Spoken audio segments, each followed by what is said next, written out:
بسم اللہ الرحمن الرحیم۔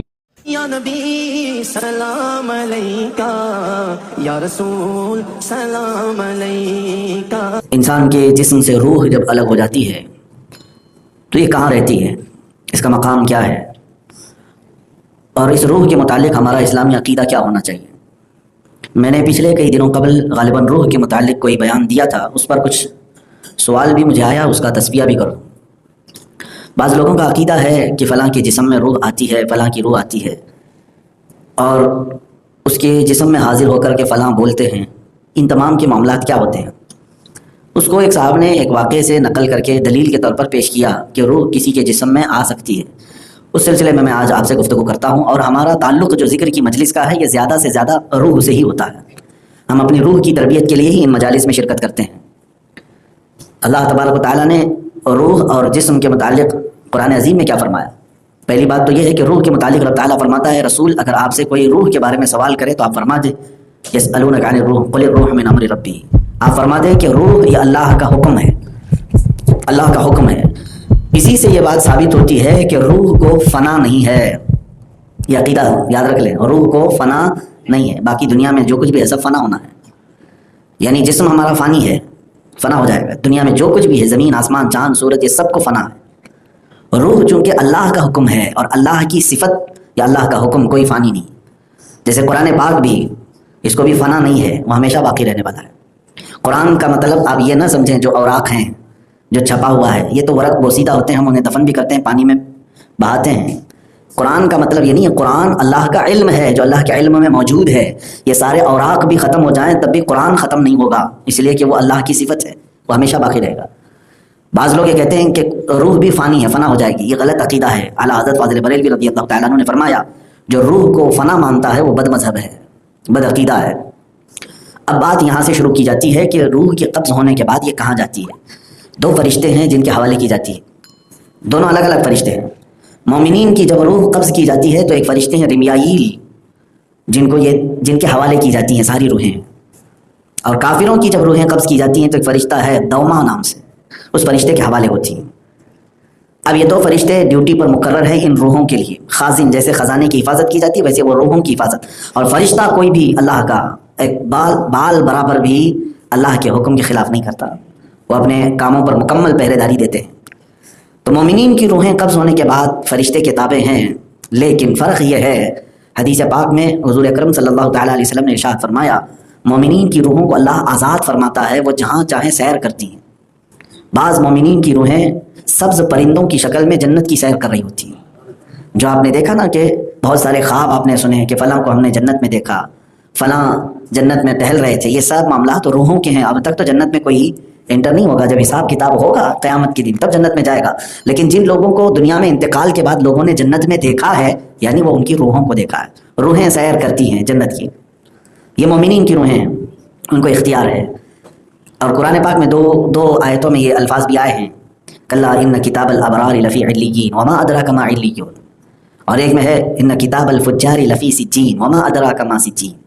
علیین اور سجین یہ دو وادیاں ہیں۔ علیین میں تمام مومنین کی روحیں پہنچ جاتی ہیں۔ یہ کہاں ہے علیین جگہ؟ 7ویں آسمان کے اوپر علیین اس جگہ کو کہتے ہیں۔ یہ مومنین کی روحوں کے رہنے کی جگہ ہے۔ فرشتہ ہے رمیائیل جو ان کی حفاظت پر مامور ہے، لیکن آزاد بھی ہیں وہ روحیں، علیین میں پہنچائی تو جاتی ہیں، آزاد ہیں، جنت کی سیر کرنا چاہیں سیر کریں۔ اور ایک حدیث میں ملتا ہے کہ چاہے زمزم کے کنویں کے پاس ہزاروں مومنین کی روحیں ہوتی ہیں، وہ وہاں پر ہوتی ہیں، کچھ خانہ کعبہ کے پاس، کچھ رسول اقدس صلی اللہ تعالیٰ علیہ وسلم کے روضے کے پاس، یہ مومنین کی روحیں ہیں۔ اور کافروں کی جو روحیں ہیں وہ سجین میں ہوتی ہیں۔ سجین کہاں ہے؟ 7ویں زمین کے نیچے شیطانی لشکر کی جو جگہ ہے، شیطانی جو لشکر ہے وہ ہے شیطان کی ذریت، بہت بڑی ایک وادی ہے علیین، وہ شیطانی لشکر پورا وہاں پر موجود ہے۔ کافروں کی روحیں وہاں پہنچائی جاتی ہیں، لیکن وہ قید ہوتی ہیں، انہیں آزاد نہیں رکھا جاتا۔ دوما نام سے جو فرشتہ ان کی حفاظت پر مامور ہے، ان میں سے کوئی روح کو وہ آزادی نہیں دیتا۔ اب یہاں سے پتہ چلا کہ جو یہ خیال ہے کافروں کی روحیں بھٹکتی ہیں، یہ غلط ہے۔ وہ تو مرنے کے بعد اور زیادہ قید میں جاتی ہیں، وہاں سے آنے کا سوال ہی نہیں ہوتا۔ کافروں کی روحیں قید میں ہیں، مومنین کی روحیں آزاد ہیں۔ آزاد ہے اس کا مطلب یہ بھی نہیں کہ جس پہ چاہیں سوار ہو جاتی ہیں۔ تناسخ ارواح کا عقیدہ کفر ہے، کفر۔ تناسخ ارواح کسے کہتے ہیں؟ جیسے فلاں کی روح فلاں کے جسم میں آ گئی، یہ عقیدہ رکھنا کفر ہے، اسلام سے نکل جائے گا بندہ. لیکن بہت سارے لوگ جہالت کی وجہ سے ان تمام معاملات کو سچ مان لیتے ہیں. اور کچھ علاقوں میں ایسا ہوتا بھی ہے، پریکٹیکلی طور پر لوگ کہتے ہیں کہ آپ بتائیے ان کے جسم پر کون آیا ہوا ہے. مثال کے طور پر آپ کے محلے سے کسی کا انتقال ہوا، یہاں پر کسی کا انتقال ہوا، اب آپ کے گھر میں مثال کے طور پر آپ کسی کی دادی تھی، دادی کا انتقال ہوا، انتقال کے بعد کہاں ہے آپ، کہاں رہ رہے ہیں؟ پاک سائٹ وکرولی میں رہ رہے ہیں. اور پھر ممبئی میں، ممبئی سینٹرل میں جائیں، وہاں کسی ایک عورت کے جسم پر وہ یہاں کی دادی آئی ہوئی ہے. وہ کیسے پتہ چلا؟ وہاں کے گھر والوں کے پاس ایک خاتون ہے جو بڑبڑا رہی ہے اور کہتی ہے میں پاک سائٹ میں رہتی تھی، فلاں مجھے فلاں نے مارا ہے، فلاں نے وہ کیا ہے، میری 4 بہنیں ہیں، میرے 2 بھائی ہیں. وہ سب پورے یہاں کے خاندان کی ڈیٹیل بتا بھی رہی ہے. تو وہاں کے لوگ پتہ کرتے ہوئے یہاں آ گئے، پوچھا کہ یہاں کوئی ایسی خاتون تھی؟ تو لوگوں نے کہا ہاں تھی. کہاں ہے؟ کہا انتقال ہوا. ارے انتقال ہوا؟ وہ تو ہمارے گھر میں ہماری فلاں خالہ کے جسم پر آتی ہے اور تمہارے گھر کے سارے قصے بیان کرتی. اب ان لوگوں کو یقین ہو گیا کہ دادی جو ہے فلاں خالہ کے اوپر آتی ہے. کیسے یقین ہوا؟ آپ بھی اس جگہ پر کھڑے رہیں گے تو یقین نہیں کریں گے کہ وہ ممبئی میں رہنے والی ایک عورت وکرولی کی کسی گھر کے بارے میں کیسے جان رہی ہے. اس کے 4 بہنیں ہیں، 2 بھائی ہیں، گھر کے معاملات وہ وہاں رہنے والی خاتون کیسے جان رہی ہے؟ ضرور ان کی دادی ہمارے گھر کے خالہ کے جسم پر آئی ہے، وہی بتا رہی ہے. میرے عزیزو، نہ خالہ کے جسم پر دادی آتی ہے، نہ دادی کے جسم پر خالہ آتی ہے، یہ کوئی تعلق نہیں. ابلیس شیطان مردود کسی کے جسم پر سوار ہوتا ہے اور وہ ادھر کے حالات لے جا کر اس کی زبان پر بولتا ہے تاکہ گھر والوں کو یہ لگے کہ فلاں کی روح آ گئی، اور روح کے آنے کا یقین رکھ لیتا ہے آدمی تو کافر ہو جاتا ہے. شیطان کا صرف یہی مقصد ہوتا ہے. شیطان چاہتا ہے کہ اس کا ایمان چلا جائے، یہ مان لے کہ اس پر آئی ہوئی روح ہے. یہ تو خیر میں نے دادی اور خالہ کی مثال دی تھی، دادی اور خالہ کی مثال دے دی، خیر ہے. لیکن مسلمانوں میں یہ عقیدہ گھر کر گیا ہے کہ کسی کے جسم پر غوث پاک آتے ہیں، کسی کے جسم پر غریب نواز آتے ہیں، کسی کے یہاں سواری آتی ہے فلاں پیر صاحب کی. یہ سواریاں کیا ہیں؟ روحوں کا اس طرح کسی کے جسم پر سوار ہونے کا عقیدہ رکھنا کفر ہے میرے عزیزو. یہ نہیں آ سکتی، اسلامی عقیدے کے برخلاف ہے. مومنین کی روحوں کا میں نے مقام بتا دیا، وہ کہاں ہے؟ اعلیٰ علیین میں ہے. اللہ ہمیں بھی علیین میں پہنچا ہے. اور کافروں کی روحیں سجین میں ہیں. یہ دونوں لفظ قرآن پاک میں سورہ مطففین میں آئے ہیں 30ویں پارے میں. یہ سجین اور علیین 2 مقامات ہیں جہاں پر کافروں کی روحیں اور مومنین کی روحیں پہنچتی ہیں. مومنین کی روحیں آزاد تو ہیں لیکن کسی کے جسم پر سوار نہیں ہوتی، اور کافروں کی روحیں مرنے کے بعد اور زیادہ قید ہو جاتی ہیں. ایک واقعہ ہمیں بھیجا اور کہا کہ آپ کہتے ہیں کہ روح جسم میں دوبارہ نہیں آتی، تو اس واقعے کا کیا مطلب ہے؟ میں سمجھاتا ہوں کون سا واقعہ ہے. صابر علاء الدین کلیری رحمۃ اللہ تعالیٰ علیہ سلسلہ چشتیہ کے بڑے مشہور بزرگ ہیں. آپ کے متعلق یہ واقعہ مشہور ہے کہ آپ کے ایک مرید نے پوچھا تھا فنا اور بقا کسے کہتے ہیں. آپ جانتے ہیں فنا کا مطلب ختم ہونے والی چیز، بقا کا مطلب باقی رہنے والی چیز. یہ تصوف کی زبان میں 2 اصطلاحیں ہیں، 2 الگ الگ جملے ہیں، فنا اور بقا. اللہ تعالیٰ بقا ہے اور باقی سب چیزیں کیا ہے؟ فنا ہے. اب اس بزرگ سے جب کسی نے پوچھا فنا اور بقا کیا ہے تو انہوں نے فرمایا تجھے جواب دیا جائے گا بعد میں. ان کے وصال کا وقت آیا، ان کی وفات کا وقت آیا. کس کا؟ حضرت صابر کلیری رحمۃ اللہ علیہ. تو آپ نے یہ فرمایا کہ مجھے غسل دینا، جنازے کی نماز کے لیے کوئی آگے نہ بڑھنا، کوئی ایک مسافر آئے گا اور وہی میرے جنازے کی نماز پڑھائے گا. آپ کی وصیت کے مطابق آپ کو غسل و کفن دے کر کے لوگ جنازے کو سامنے رکھے. ایک بڑی تعداد میں لوگ نماز کے لیے حاضر تھے. ایک جمع غفیر تھا تو کافی دیر کے بعد ایک گھوڑ سوار آیا، اس کے چہرے پر نقاب پڑا ہوا تھا. وہ سیدھے سامنے آ کر کھڑا ہو گیا جنازے کے پاس اور لوگوں سے کہا کہ اپنی صفیں درست کر لو. لوگ اپنی اپنی صفیں درست کر لی، اس لیے کہ اس کا رعب ایسا تھا کہ کوئی سوال ہی نہیں کر سکا. اور نماز قائم ہو گئی. جب جماعت ہو گئی تو جو صابر کلیری رحمۃ اللہ تعالیٰ علیہ کے جو مرید تھے، ان کے شاگرد تھے، وہ اس بات میں حیرت میں تھے کہ ہم اپنے پیر و مرشد کے نماز جنازہ کے متعلق کیا بیان کریں گے لوگوں سے کہ کس نے پڑھایا تھا. تو اس آئے ہوئے مسافر کو ان لوگوں نے پکڑ لیا اور کہا کہ آپ اپنا نام تو بتاتے جائیں، آپ کہاں سے آئے ہیں، کون ہیں، آپ کا تعارف کیا ہے. تو اس مسافر نے اپنے چہرے سے نقاب ہٹایا تو حضرت صابر کلیری ہی تھے. صابر علاء الدین کلیری رحمۃ اللہ تعالیٰ وہ خود ہی تھے. تو وہ سختے میں رہ گئے سوال کرنے والا، تو مسکرائے اور انہوں نے فرمایا تو نے پوچھا تھا فنا اور بقا کیا ہے؟ یہ جنازے میں جو ہے وہ فنا ہے اور نماز پڑھانے والا یہی بقا ہے. یہ کیا معاملہ تھا؟ اس کے بعد وہ غائب ہوئے. اس واقعے کو آپ نے سنا بھی ہوگا اور اکثر جگہ سنایا بھی جاتا ہے. اس کو دلیل بناتے ہوئے کسی صاحب نے مجھے کہا کہ آپ کہتے ہیں روحیں نہیں آتی، تو یہ کیا تھا؟ میرے عزیز میں آپ کو بتاؤں، اسی لیے میں نے شروع سے اس ٹاپک پر کہا کہ مومنین کی روحوں کو اللہ نے بڑی آزادی عطا کی، بڑی آزادی عطا کی اور قوت عطا کی ہے. اب یقیناً جو انہوں نے کہا فنا اور بقا، جو جسم تھا وہ فانی ہے اور جو روح ہے وہ باقی ہے. یہاں پر اللہ تبارک و تعالیٰ نے ہر کسی کو یہ اختیار نہیں دیا کہ اس کی روح جو ہے واپس اسی شکل میں دنیا میں آ جائے. ہر کسی کو یہ اختیار نہیں دیا ہے کہ اس کی روح پھر کسی اور کے جسم کا تو ناممکن ہے، کیونکہ ہمارا عقیدہ ہی نہیں۔ ایک کی روح جب قبض ہو گئی تو وہ کسی اور کے جسم پہ نہیں آ سکتی، لیکن اسی جسم کی شکل میں آنا یہ اولیاء کاملین کے لیے ممکن ہے، انبیاء صادقین کے لیے ممکن ہے۔ یعنی اب کیا ہوا تھا، وہاں جو نماز پڑھائے اگر وہ صابر کلیری رحمۃ اللہ تعالیٰ علیہ تھے تو پھر جنازے میں کون سویا تھا؟ اور اگر وہ جنازے میں ہی تھے تو یہ نماز پڑھانے والا کون تھا؟ کیا دو صابر تھے دنیا میں؟ دو صابر تھے؟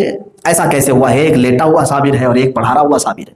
میرے عزیزو، انہوں نے اس فلسفے کو یہی سمجھایا کہ دو الگ الگ صابر نہیں، ایک ہی صابر علاؤ الدین کلیری ہے۔ جو جنازے میں لیٹا ہوا ہے وہ صابر کلیری کا جسم ہے، اور جو نماز پڑھا رہا ہے یہ صابر کی روح ہے۔ اور روح کو اللہ تعالیٰ خود اپنی شکل، یعنی جو اس کی دنیا میں تھی اسی شکل میں واپس دے بھیجنے کا اختیار ہے۔ اسی لیے بہت سارے لوگوں نے عالم بیداری میں حضور پاک صلی اللہ تعالیٰ علیہ وسلم کی زیارت کی ہے، عالم بیداری میں حضور صلی اللہ تعالیٰ علیہ وسلم کی زیارت کی ہے۔ تو اس کا مطلب کیا ہے؟ حضور پھر کسی اور کے جسم پہ سوار ہو کے نہیں، بلکہ خود اپنی اصلی شکل میں تشریف لاتے ہیں۔ میرے آقا صلی اللہ تعالیٰ علیہ وسلم کو اختیار ہے، اور اسی لیے کئی مشائخ نے دیکھا بھی ہے رسول کریم صلی اللہ تعالیٰ علیہ وسلم عالم بیداری میں۔ خواب میں تو تشریف لائیں گے، روحیں خواب میں آتی ہیں، اس میں کوئی دقت کی بات نہیں۔ ہمارے جتنے بھی مومنین ہیں یا کافروں کی بھی روحیں خواب میں آ جاتی ہیں، وہ الگ مسئلہ ہے، لیکن عالم بیداری میں انتقال کے بعد ہر ایک کو یہ پاور اور اختیار نہیں ہے۔ یہ صرف انبیاء صادقین، اولیاء کاملین کو اللہ نے اختیار دیا ہے، کسی دوسرے کی شکل میں نہیں، بلکہ ان کی ہی اپنی اصلی شکل میں دوبارہ وہ حاضر ہو سکتے ہیں، لیکن لمیٹڈ ٹائم کے لیے بھی۔ ایسا نہیں ہے کہ پھر وہ لمبے ٹائم کے لیے دوبارہ ایک زندگی گزارتے رہے، جیسے حضرت سیدنا عیسیٰ روح اللہ علیہ الصلوۃ والتسلیم جن مردوں کو زندہ کرتے تھے۔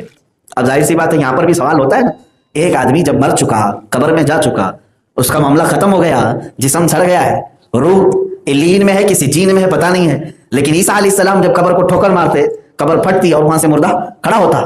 3 مردوں کو آپ نے اپنی زندگی پاک میں زندہ کیا ہے، اور وہ سب کی تاریخ بھی موجود ہے۔ وہ کیا ہوتا تھا میرے عزیزو؟ ایسا نہیں ہے کہ ایک نیا آدمی تیار ہوتا تھا، بلکہ اسی کی روح کو اسی کے جسم میں دوبارہ واپس اللہ اپنے حکم سے چاہتا تو واپس بھیجتا، اور پھر وہ کھڑا ہوتا۔ اس میں عیسیٰ علیہ الصلوۃ والتسلیم کا صرف آرڈر کرنا ہے، یعنی بظاہر عیسیٰ علیہ السلام کا قدم لگانا یا ہاتھ لگانا ہے، لیکن اللہ کے چاہے بغیر نہیں ہے۔ قرآن میں جہاں پر بھی یہ بات آئی ہے، حضرت عیسیٰ علیہ السلام نے ساتھ ہی یہ فرمایا، وَأُحْيِي الْمَوْتَى بِإِذْنِ اللَّهِ، میں مردوں کو زندہ کرتا ہوں اللہ کی اجازت سے۔ ایسا نہیں انہوں نے فرمایا کہ میں جیسا چاہوں کروں گا، اللہ کی اجازت سے۔ تو اللہ تبارک و تعالیٰ قادر مطلق ہے، جس روح کو جب چاہے اسی کے جسم میں دوبارہ اسے اٹھائے۔ جیسے اصحاب کہف کا معاملہ ہے، 300 سال سوتے رہے، لیکن دوبارہ کیا کسی اور کے جسم پہ سوار ہو کے آ گئے؟ نہیں، بلکہ انہی کے جسموں میں اللہ نے دوبارہ اس روح کو ڈالا، اور وہ دوبارہ زندہ ہو کر کھڑے بھی ہوئے۔ انبیاء صادقین کے متعلق بھی یہی ہے، انبیاء کرام علیہ السلام کی روحیں ان کے جسموں میں بھی واپس رہتی ہیں، وہ اعلیٰ علیین میں۔ اب یہاں پر ایک اور مسئلہ مجھے عرض کرنا ہے، روح کو اتنی طاقت دے دو روح کو کہ وہ بقا کی منزلیں طے کرے۔ بقا کی منزلیں کیا ہے؟ کہ تمہارے انتقال کے بعد بھی اللہ تعالیٰ تمہیں تمہاری روح کو اتنا تصرف عطا کرے، اتنی طاقت دے جو اولیاء کاملین کو ملتی ہے۔ وہ کیا ہے؟ اب یہاں پر ان کی قبروں میں جسم ہے، روح علیین میں ہے، جہاں پر بھی ہے یا قبروں میں بھی ہے۔ ہوتا یہ ہے کہ ہم اعتقاد یہ رکھتے ہیں کہ ان کے مزارات پر جائیں گے تو ہمارے معاملات حل ہو جائیں گے۔ میاں وہ ایک الگ دنیا میں ہمارے معاملات کیسے حل کرتے ہیں؟ کیوں ہمارے معاملات کو حل کریں گے؟ یہ سوال ہے نا، میں بتاتا ہوں۔ ہاں یقیناً، کیونکہ قرآن پاک میں اللہ نے فرمایا شہیدوں کو اللہ روزانہ رزق دے رہا ہے، بل احیاء عند ربہم یرزقون، وہ زندہ ہیں اور اپنے رب کے پاس سے رزق پا رہے ہیں۔ مفسرین فرماتے ہیں کہ اللہ کے ولی، وہ شاید شہید ہوں، صدیق ہوں، صالح ہوں، رزق پا رہے ہوتے ہیں اللہ کی طرف سے۔ رزق کا مطلب صرف کھانا پانی نہیں ہے، کھانا پانی کو رزق نہیں کہتے، نیک اولاد بھی رزق ہے، مال بھی رزق ہے، صحت بھی رزق ہے۔ اسی لیے دیکھنا آپ دعاؤں میں جب ہم مانگتے ہیں اللہ سے تو یوں کہتے ہیں اللہم ارزقنا لسانا ذاکرا، اے اللہ تو مجھے رزق کے طور پر ذکر کرنے والی زبان دے دے۔